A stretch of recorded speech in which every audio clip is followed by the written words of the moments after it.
apa namanya, kalau udah ngulik suatu lagu itu bahkan aku bela-belain nggak tidur 24 jam saking seneng gitu.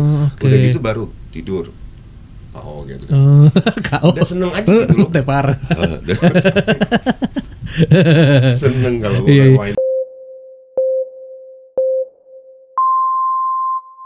Itu aku pakai nama aku, jangan pakai nama orang lain lagi. Iya. Hidupku hancur gara-gara permainan judi online kayak gitu. Iya. Itu kan kayak permainan kayak gitu. Yes.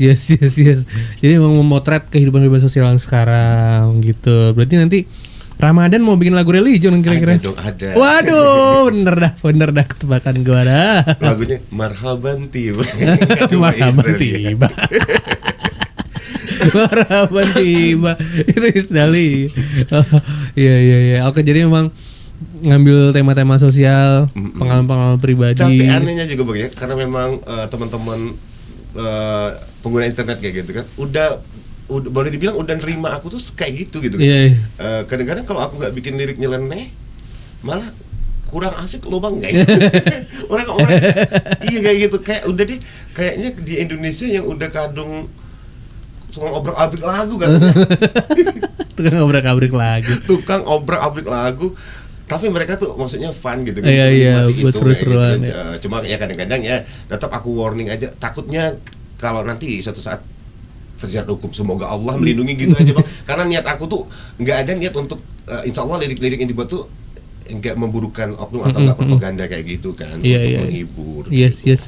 Dan tadi kan kabarnya itu mengerjakan secara apa adanya di pribadi. Berarti emang sebenarnya secara musik tuh, secara pengetahuan emang udah tinggal colok jadi gitu ya. Sebenarnya di rumah ada home recording seadanya, benar-benar seadanya gitu kan. Tapi cukup lah untuk aku gitu kan. Untuk aku berkreasi. Di situ ada PC kayak gitu. Di situ ada apa sih namanya? Dia apa sih? Pokoknya ada aplikasinya kayak gitu. Terus ada mixer untuk rekaman, karena berangkat dari penyiar radio tadi kan dia tahu kayak gitu kan. Kebutuhan audio itu apa sih? Misalkan mikrofon apa-apa.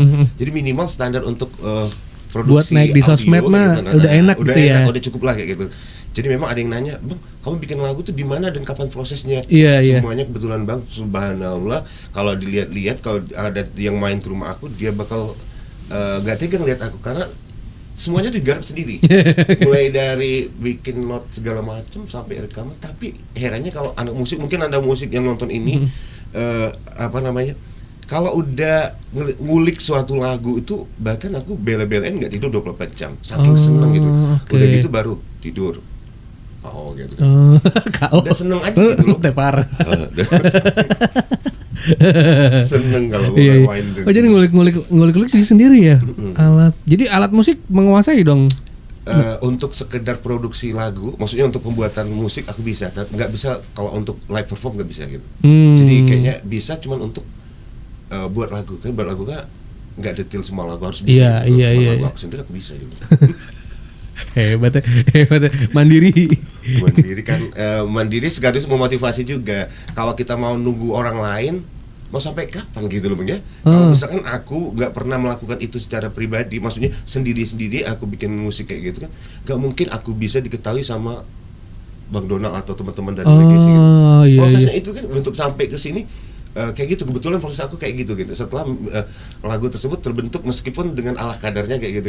Setidaknya ada gambaran nih orang kayaknya mungkin kayak gitu ya, mungkin ketertarikan label tuh kayaknya si DKCO ini bagus dia untuk kayak gini kayak gitu. Atau dia orang-orang maksudnya bisa melihat potensi diri kita. Iya, karena emang itu ya, orang udah niat buat ngerjain walaupun sendiri, akhirnya kan bakal dilirik juga pada akhirnya. Pada akhirnya didengar juga gitu kan ya, sama netizen, bahkan sekarang dicari-cari nih. Kalau nggak ngupload kemana Bang kontennya? Gitu. Tapi dari yang semua karya-karya yang dibikin itu kan mungkin ada beberapa yang nyindir atau kisah-kisah yang orang itu ada komen-komen, head comment gitu nggak? Insya Allah nggak. Maksudnya paling itu komen kayak gini. Gak ada sih Bang, cuma paling mereka tuh relate sama mereka gitu kan. Contoh misal, kadang ku berpikir, kadang juga tidak.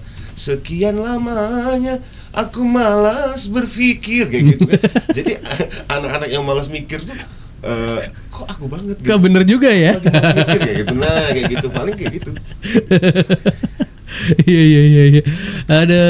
BTW tadi kan tadi kan aku bilang kalau anak radio itu pada dasarnya mungkin disclaimer ya, anak dangdut lah kayak gitu, radio dangdut kayak gitu. Kalau lagi nyanyi itu lagu dangdut itu kan banyak cerita tentang sosial kehidupan. Betul. Jadi kayak enak aja kalau tiba-tiba diplesetin, bukan untuk konsumsi ya, maksudnya bukan untuk publik. Tiba-tiba di radio sambil jeda-jeda lagu nyanyi kayak gitu. Iya. Plesetin sendiri. Tadi dibilang gimana, Bang? Oh iya, kalau di RDI ada dulu namanya segmennya Nyaman Lu. Oh, gimana? Nyanyiin masalah lu. Oh, adain lagi dong. Aku mau ikut. Mau siaran di sini mau. Biar otaknya tuh udah diisi. Minjem lagu ini punten misalkan Bang Haji UKS minjem lagunya Sumpah Benang Emas kayak gitu kan. Elvi suka isi kayak gitu. Iya kan emang ya kan kayak ini aja kita suka salah sambungin lirik lagu juga kan. Salah hidup tanpa cinta, bagai apa? Hidup tanpa duit misalnya gitu. Itu juga. Ya sering lah kita gitu-gituan ya. Tapi seru banget ngobrol sama Bang Deka. Cukup kerasa sih sebenarnya. Karena punya radio nggak kerasa, ya kerasa juga masa ngobrol nggak kerasa. Udah sejam ngobrol sama Bang Deka. Banyak informasi yang menarik ya, terutama seputar Palembang. Kebudayaan di sana mudah-mudahan juga bisa terangkat lewat konten sama karya-karyanya. Dan next project tadi ya udah dibilang mungkin ada mini album sama lagu-lagu. Nah ini buat pendengar atau sobat RDI yang pengen ngecek lagi sosial media atau pengen nonton video klipnya, boleh di mana Bang? Oke, buat yang pengen kepoin atau pengen berteman atau pengen follow silakan TikTok, Instagram, Facebook dan juga YouTube. Cari aja DKCU karena itu udah disondingkan semua. Udah satu paket aja gitu. Silakan kamu bisa komen.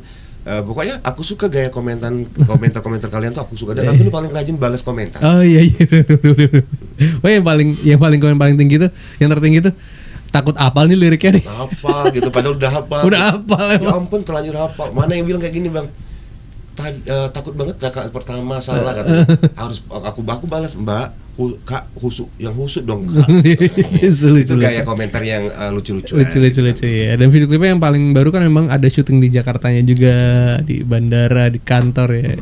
Itu seru ya. Monas dikawal itu kita nanya pakai dimirip-miripin. ada yang di screen bodyguardnya di belakang. Ini mirip siapa? Kayak gitu ya, nonton itu. Seru. Oke, sukses buat DKCO.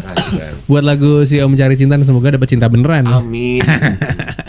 Kita pamit ya, habis ini bakal ada Aina Tita di program Indo Banget. Mohon maaf kalau misalnya ada salah kata. Tommy dan juga Bang Deka pamit. Assalamualaikum, bye-bye, selamat siang.